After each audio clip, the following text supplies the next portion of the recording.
What's good, everyone? Editing Salos here, and sorry if I sound a little more low key than normal. I'm doing fine. It's just that yesterday was the Cinderace raids, and I plan to live stream it over on my Twitch channel, twitch.tv/Salos, if you guys are ever interested. But I knew that I only have like one friend that I really played Pokemon with. So I knew that the raids that we could not do that together because we just beat the game. Because he was doing a playthrough on his channel, and I was doing a playthrough on my channel, and we just both got done. So we don't have very many Pokemon to select from for these raids. So we kind of needed people that have been who have beaten the game for quite some time now. So I was pulling a lot of people in to saying, hey, I'm pretty sure this raid is gonna be kind of tough. Do you want to do it tonight? I'm gonna be streaming it. And everyone's like, yeah, let's do it. And you already know how that goes. Sometimes some people show up, sometimes people don't. They're like, okay, I'll pop in whenever. And yeah, I'll pretty much about 70% of them missed the live stream. The people who did come through, it was a lot of fun. I had a blast, but I was doing that Cinderace raid till like about 2 o'clock in the morning with people that I said I was going to help them with, and I felt bad abandoning them. So I was fighting that rabbit for a long time, and that rabbit is very hard. So yeah, I'm a little drained, but already a minute in, and I was supposed to be talking about Nimona. So sorry, that's a whole nother thing, but it was a blast. I had a lot of fun, and I'm glad Cinderace is finally in the game. But we're not here to talk about Cinderace. We're here to talk about this lovely lady that's on screen right now, Nimona. Now, Nimona, of the three characters of Arvin, Penny, and this chick right here, I think that Nimona is right smack dab in the middle. I know that Arvin is like the fan favorite, and we'll get to that when we get to that. But as of right now, just the base game alone, because I do consider Area Zero to be post game. But I think that Arvin is probably the weakest in the main game. I get that he sympathizes with a lot of pet owners and trying to save a dead dog. Trying to save a dying dog. It is pretty nice subversion of expectations because usually something happens within the story itself that leaves the dog to die, but we're trying to actually save it from dying. Also, a funny little detail that I do mention in the recording, but rest in peace, that when I kept saying no to her right there, notice how it started raining as soon as I said yes. It's like I just made a deal with the devil. Like I can see Nimona just plotting and there's thunder and lightning in the background. That legitimately spooked me. I wish I had that commentary still available. But that's why you spend time with your favorite editor right now. But yeah, like I was saying about Arvin, in the main story, I get it, they sympathize with pet owners, but for me, he really shines in the post game, but we'll get to that when we get to that. Penny is by far my favorite, and it's not even close. I think that she is my favorite Pokemon character since Wally. I just really sympathize with being someone who is very comfortable online and very. I know that's a thing these days, mostly like with Gen Z, but I really do sympathize that whenever you're online, you really do have a lot of time to think about your words. You have time to construct your thoughts and really kind of just think about what you're saying. But when you're right there talking to someone, it's not that you're shy, or it's not. I know people like to say like you have keyboard warrior, that you're one way online, but when you get to in real life, they act like someone's completely different. I think that there are people like that. But a lot of times, it really is just the fact that you have a lot more time to think before you respond. That's why I'm more of a texter than a caller. Because when you're sitting there on the phone, that you really just kind of freeze up. And I really do appreciate YouTube, because YouTube is really helping me get my speaking skills up a little bit. But when you're sitting online, you really do have time to think. You have time to respond, and you can respond at your own pace. But in a conversation, you have to think of something on the spot, on the fly, within 5 seconds, and that can be a little hard sometimes. So I really sympathize with Penny on that front, but she's, as you see in Area Zero, she is not timid by any means. That's just how she is as a person. So I really, really sympathize with Penny, and I love her arc so much. But Nimona here is a little different, because from the get-go, I'm gonna actually play a little clip right here. I trust you will handle this in my stead. Champion? Sure thing. You can count on me. In fact, this is gonna be fun. Okay, so it was cool in Gen 1. You know, Blue was a very good person who always liked to kick you in your side. He was always one step ahead of you. Whenever you talked to the gym trainers or the gym statue at the beginning, his name was always there before you even got there. And right when you became the Elite Four member, right when you beat Lance, you thought you were the champion, but no, Blue's already beat the Elite Four, and he's already the champion. And so it was one last thing that he might be one step ahead of you, but you had the experience over him. It was a beautiful back and forth rivalry between Red and Blue. I'm pretty sure the next one was Hal. And granted, he did become a lot better in Ultra Sun and Ultra Moon because his whole thing was he had his own little character arc that I want to have fun with my Pokemon. And by the end of the game, when he finally got serious and became a champion, he was like, "All right, let's have fun, but I'm gonna win." Like that was cool and all, but then they did it again, and the freaking Let's Go Pikachu remakes, the reimaginings, and Trace was not a very good champion. Not gonna lie, as much as I like the Let's Go games, the champion fight didn't do it for me, bro. And now they're doing it again with Pneumonia. Like I said, I like Pneumonia as a character, but if they're doing this whole friend champion thing again, I hope she's not the champion. That's all I'm saying. So yeah, that clip was me showing that I was not a fan of Nimona at first. I was thinking that she was going to be just a worse version of Blue. I did not like the fact that she was going to be, that she's already a champion. But it was cool that we knew that she was a champion. It's just that we've already done it. We did it with Hal. Hal did it all right, I guess. I know that he's not really technically a champion. He's like standing in, and the battle is to decide who will become the champion. But he's basically the champion, okay? He's the last fight of the game. So I wasn't really too hyped to know that Nimona was going to be the final battle because she's been hyping it up this entire time that, oh, I hope you can reach me. I hope that you can fight me at my strongest. And you just got your little Sprigatito level 5, but meet me at the end.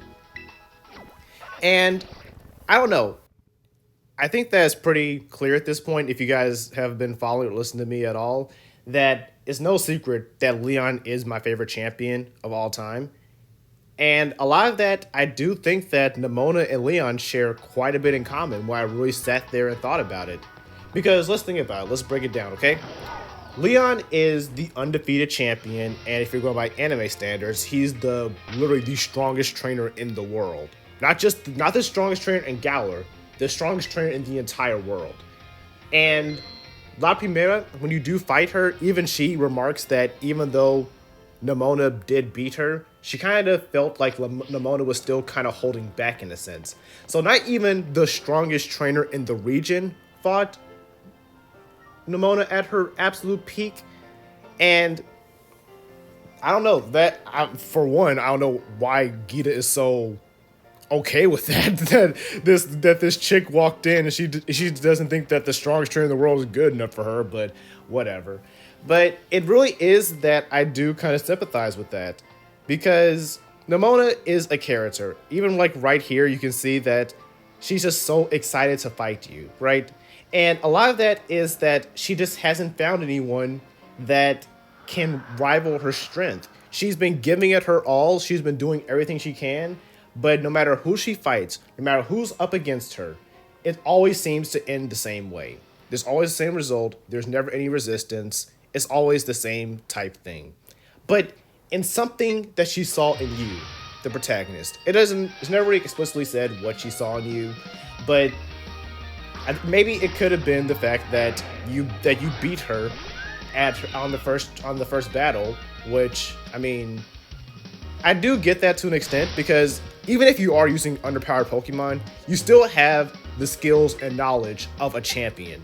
So even the fact that this rookie just beat you, when you are on equal footings, it gave her this little spark of an idea that maybe if this guy has some talent. This guy has some type of talent in him.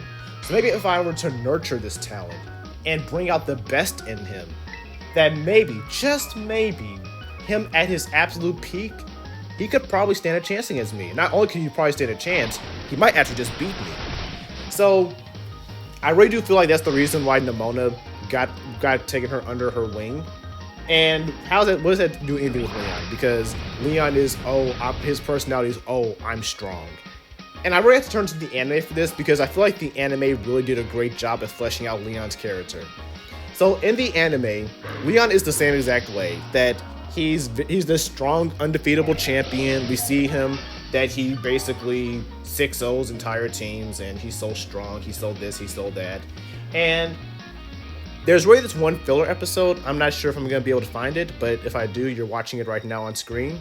But it was a filler episode of Leon and Ash because it was the same exact thing. The very first episode of, I'm not sure if it was the first episode, but it was one of the first episodes that Ash didn't beat Leon, but Ash put up an absolute show. And that kind of shocked Leon a little bit. He's like, whoa, who is this kid? And why is he actually kind of putting up a fight? Why is he giving me some bump back? He's like unranked. This unranked trainer in the Galar League is actually kind of giving me some trouble right here. So Leon's like, okay, let's see what you got. Go ahead, enter the tournament. There's this tournament going on. It's gonna have all the strongest trainers in the entire world, and if you're able to make it to me, the strongest trainer in the world, I'll fight you, and I'll see what you got. So that motivates Ash to really give it his all. That he's like, wow, Mr. Dondegs, that's his name in the anime. This guy is so cool. I want to fight him, and I want to see him at his absolute best. And Leon is excited about this.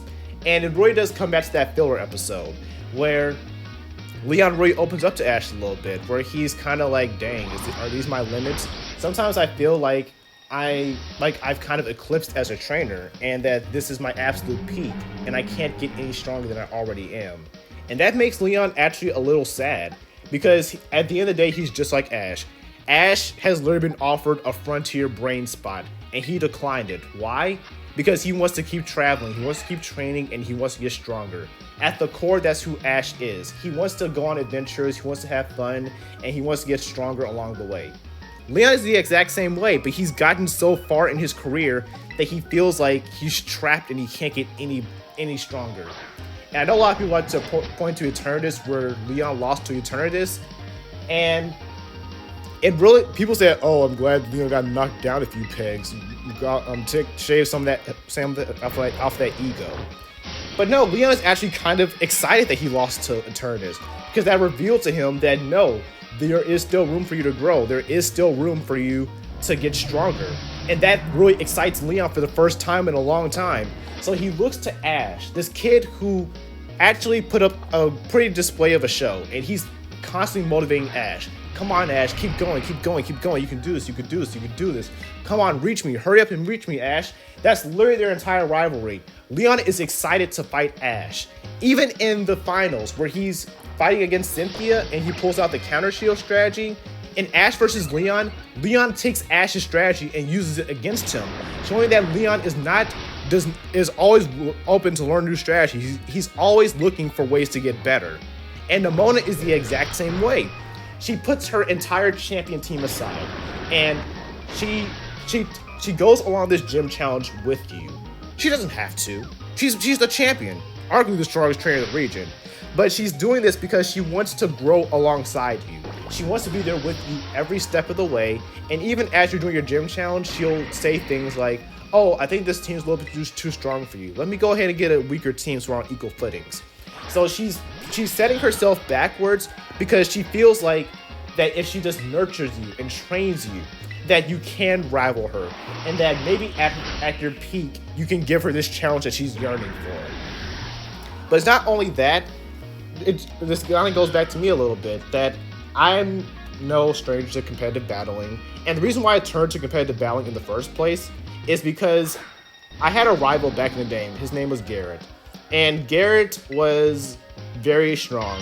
I'm pretty sure he EV trained his Pokemon. He knew about all that, but this is like back in Gen 3. I didn't know anything about EV training or anything back then. So Garrett would always wipe me, and wipe me very, very hard. And this is also the reason why I was sympathized with Wally back then, because the player character I know that Wally is like a weak rival in comparison. Like you're always so far ahead of him, and his levels are always so beneath him. But that's really to hyperbolize the fact that you're that much stronger than Wally. You're that much better than him. So I really sympathize with Wally, and that's why I love that scene in Aura so much, where he actually has that determination where he says, "Sometimes it feels like you're so much farther ahead than me. I really just want to give up, but I won't give up." And he has that fire that he won't give up, and he will continue to chase you. It doesn't matter how far ahead of him you are. It doesn't matter how far you may seem. He's gonna be right on your tail. He's not gonna give up. He's gonna give it his all. And I think that in the post game, Wally has one of the strongest teams for a post game fight. Even to this day, I think that team is still stacked. So that's why I sympathize with Wally.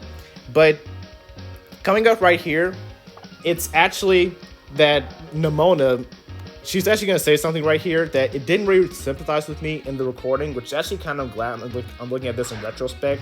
She says this line where she's about to terrestrialize, and she says, "Shine blazingly bright, my greatest treasure." Because all along, this is all she's wanted. All she's wanted is someone to push her. She's wanted someone to grow. She's wanted someone to challenge her, to really put her on her feet. That maybe if I am to nurture this kid, maybe if I'm to pour into him, that at his absolute best, that he can give me a challenge. And right now, she is giving it her absolute all. She's not holding any punches. She's not pulling anything back. She is coming to you full throttle with her champion team. And right now, she's on her last Pokemon. So, to her, this is a pretty big deal. And I think I attack right here. And this is the moment. Shine blazingly bright, my greatest treasure. Because I can tell you that as much experience as I've had a lot of crazy feats in my time. I've won tournaments. I've been named the Black Horse of the tournament because on my very first tournament, I went 6-0 in a single elimination tournament. Didn't drop a single game. I mean, at a double elimination tournament. My bad. But I've done that at two schools, mind you. In my locals, I've achieved champion status in my local scene, so I've done quite a bit in terms of competitive. So I know that I'm not the strongest. I know that there is still plenty of room for me to grow, but sometimes it really does take that person to really push you. So I really do. I sympathize with people like Leon and Nimona, where they're so much stronger than everyone around them that it's hard for them to keep pushing on. And right here, I know this is like a fake out where it looks like she's about to start crying, but she didn't fool me for a second. Because like I said, I fully understand this girl. And she's like, you did it! She is so excited. Someone has finally topped her. Someone has finally knocked her flat. And she cannot be more proud of you. Because she was right all along that this is the challenge that she's wanted. This is the pushback that she's been looking for. This is why she's just laughing, Pokemon battling. Am I right? She is so excited, and that's all I want. I really do want that in someone. And that's why, as of right now, I am training up 3 of my pupils. I call them pupils, but they're really just friends.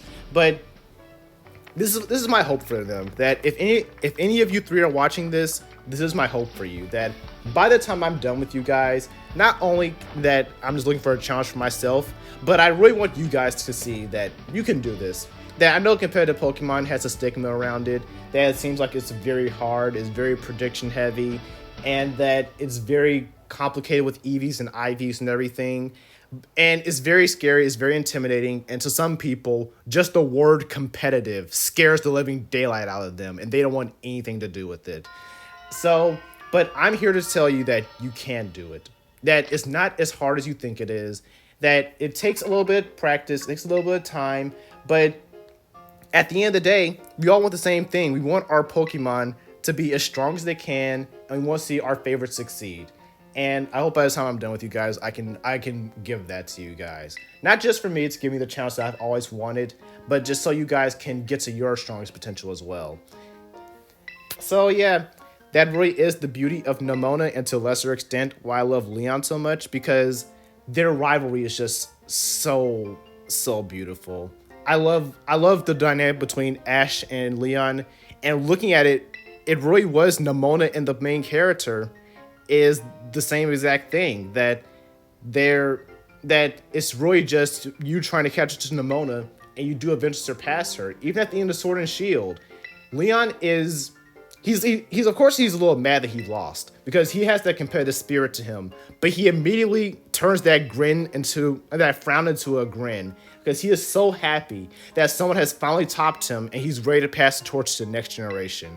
And that's exactly what I think I'm ready to do with my students. So all that to say is that Nimona really has been. While I like Wally because he represents what I used to be, I like Nimona because she represents where I am now in my career as a trainer. That I do want that push, and it was just very nice to see a strong trainer come to grips and realize that that you have this wealth of knowledge, and it's our responsibility as someone who is that strong to pour into others and to invest into them and bring the best out of them. Shine blazingly bright, my greatest treasures. I think that's my biggest takeaway from this game, and that quote is gonna stick with me for a very long time. It's going to inspire me to make as many treasures as I can, and it does tie in to something I'm gonna do on this YouTube channel. All of you viewers, I know this sounds cheesy, but all of you are my greatest treasures, and I'm going to make all of you shine blazingly bright. How am I gonna do that? Well, you're gonna have to wait until I'm done with the playthrough because I have something very special planned. But that's my review of Nimona. I didn't even bother giving her a competitive team like I did for Gita because one, there's already a video on that. I will link it in the iCard or in the description below. That guy did a perfect job on how you would make Nimona actually a threat, and I have nothing more to add. He did a phenomenal job. I have nothing more I could say. I love that video. I've watched it several times now. It's very hilarious. It's very well edited, and I love that video so much. I couldn't even touch Nimona's team after seeing that. So go watch that video if you want to see how to buff Nimona. But even as the fact that she has a pseudo legendary on her team, I think that's already a step above any other rival you've ever had against, again, Wally, who had a guard shop, but that's neither here nor there. Like I said, that was not the beauty of Nimona to me. The beauty of her was not her team. The beauty of Nimona was just her arc. And I think that it's a very simple story, but it's a very relevant story to me as a trainer, and just showing me my responsibility as someone who has all this knowledge that it is my responsibility to pass that knowledge down to next generation. But that's just my take on it. Maybe I'm just a sappy old man, but I'm about to get up out. Thank you guys so much for watching, and I will catch you guys in the next episode. Unfortunately, this is my last little bit with Editor Salos, so you're gonna be back with in-game Salos. So it's been fun. I enjoyed this. Thank you for letting your favorite editor have a crack at this. And I'm going to be going back behind the scenes and go do my thing. And from here on out, I'm turning it back over to the main man. Till then, deuces.